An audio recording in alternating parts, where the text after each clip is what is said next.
Isa si Rica sa mga Pilipinong biktima ng isa na namang kaso ng illegal recruitment para makapagtrabaho sa ibang bansa.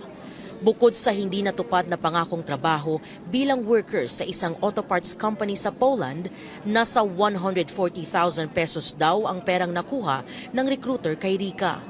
Halos isang taon na raw nang simula ng pagproseso ng kanyang application. Ang sabi po nila, ano lang po yun, 120 days lang po makakaalis na po kami. Pero hindi po natuloy po yung sinabi po nila. Nagtitraining nga po kami dito. Nakailang training po kami. Ang masaklap pa, inutang lang ni Rica ang perang ipinambayad niya.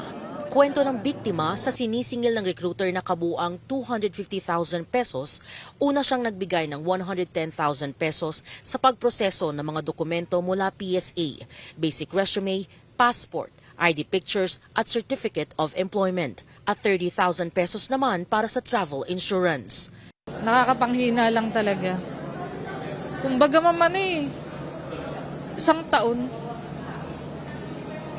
Parang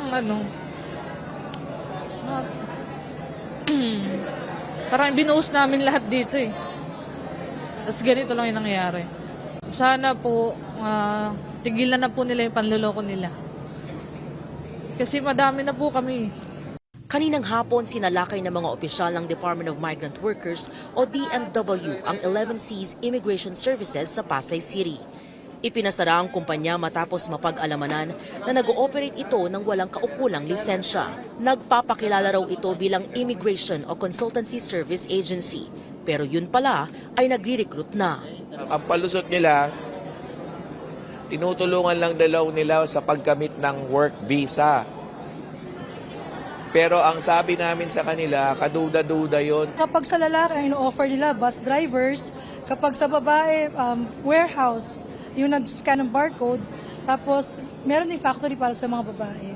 Ayon sa DMW, sumailalim sa dalawang buwang surveillance ang kumpanya kasunod ng mga reklamo laban dito. Basta nag-recruit ka, nag-offer ng trabaho, walang lisensya, illegal recruitment na yon sa batas.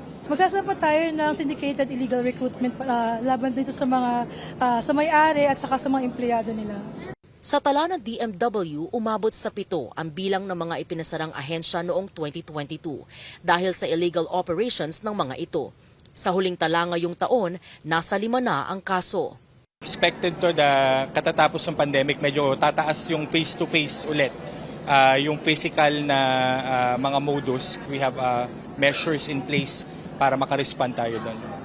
Ayon sa DMW, nasa 2 illegal na recruitment agency pa raw ang posibleng ipasara sa mga darating na araw. EJ Gomez, CNN Philippines.